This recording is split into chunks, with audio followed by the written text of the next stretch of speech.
श्री शिवाय नमस्तुभ्यम। हर हर महादेव। 23 दिसंबर 2024 को सोमवार की अष्टमी तिथि पड़ रही है। यह साल की अंतिम अष्टमी तिथि है। ऐसा मौका बहुत कम मिलता है कि सोमवार भी हो और अष्टमी तिथि हो, इसलिए आप इस मौके का फायदा अवश्य उठाएं। आज मैं आपको इस वीडियो के माध्यम से पंडित प्रदीप मिश्रा जी द्वारा बताए गए कुछ उपाय बताने वाली हूँ, जो आपके दुखों और परेशानियों को जरूर दूर करेंगे। पर पूर्ण विश्वास और पूरी आस्था के साथ इन उपायों को करिएगा।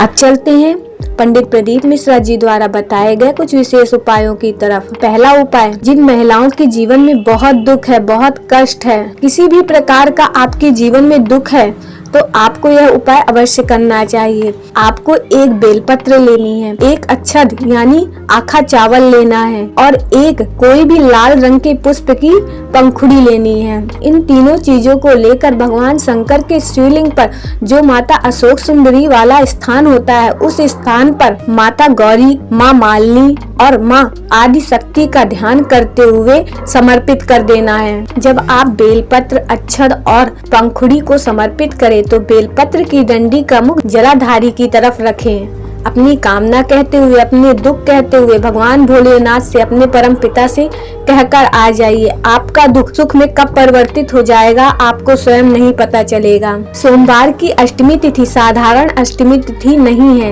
यह माता पार्वती और भगवान शंकर के मिलन की तिथि है। न सिर्फ पार्वती बल्कि 64 योगिनियां भी भगवान शंकर से मिलने आती हैं। इसलिए सोमवार की अष्टमी के दिन किए गए उपाय हमेशा कारगर होते हैं। अगर आपके जीवन में कोई कार्य अटका हुआ है, कोई फाइल रुकी हुई है, अगर आपको कोई कष्ट देने का प्रयास कर रहा है, आपको तकलीफ दे रहा है, दुख दे रहा है, या ऐसा लग रहा है आपको कोई तंग कर रहा है, शत्रु परेशान कर रहे हैं, कोई न कोई बहाने से आपको सताने का प्रयास कर रहे हैं, या आपका कोई ऐसा काम है जो बहुत दिनों से पड़ा हुआ है, होना है पर फाइल पड़ी हुई है, या किसी फाइल में सिग्नेचर होने हैं, वह फाइल आगे बढ़ ही नहीं रही है, या कोई कार्य है जो आपका बहुत दिनों से टलता जा रहा है, कोई ना कोई अड़चन आपके कार्य में आ रही है और वह कार्य पूरा नहीं हो पा रहा है। इस कार्य के लिए आपको निर्मलेश्वर महादेव का ध्यान करना है।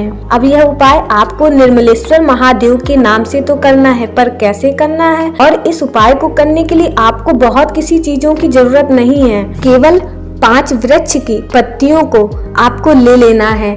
अब यह 5 वृक्ष की पत्तियां कोई भी हो सकती हैं। पहली पत्ती तो आप बेलपत्र ही ले सकते हैं, समी पत्र ले सकते हैं, या किसी भी फूल की पत्तियां, गुलाब की, कनेर की, आप किसी भी तरह की, बस हमें लेनी सिर्फ 5 वृक्ष की पत्तियां ही हैं और एक सफेद रंग का पुष्प लेना है। यह पुष्प भी आप कोई भी ले सकते हैं, बस सफेद होना चाहिए। 5 वृक्ष की पत्तियों और सफेद पुष्प को अपने पास के मंदिर या शिवालय में जाकर भगवान शंकर के शिवलिंग में जो माता अशोक सुंदरी वाला स्थान होता है, उस स्थान पर स्पर्श करा दें। स्पर्श कराने के बाद आप भगवान शंकर के शिवलिंग पर निर्मलेश्वर महादेव का नाम लेकर समर्पित कर दें। जब आप निर्मलेश्वर महादेव का नाम लेकर यह 5 वृक्ष की पत्तियां और पुष्प समर्पित करेंगे तो आपका कार्य सफलता की ओर आगे बढ़ने लगेगा। आप मकान बनवाना चाहते हैं, या आपने कोई लोन लिया है, लोन नहीं पूरा कर पा रहे हैं, या कर्जे में हैं, या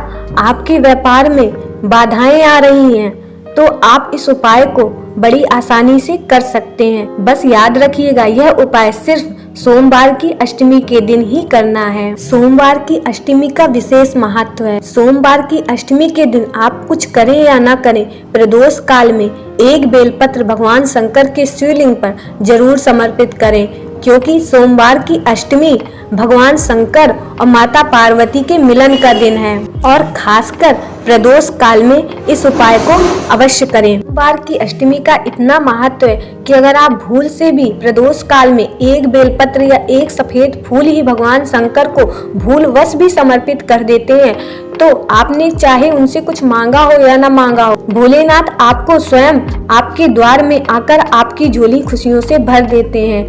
इसलिए सोमवार की अष्टमी में अगर आप कोई उपाय कर रहे हैं तो ठीक है, अगर नहीं भी कर रहे हैं तो प्रदोष काल में आप एक बेलपत्र भगवान शंकर के शिवलिंग पर जरूर समर्पित करें। अगर वीडियो में बताई गई जानकारी आपको अच्छी लगी हो तो वीडियो को लाइक, चैनल को सब्सक्राइब और शेयर कर दें। हर हर महादेव।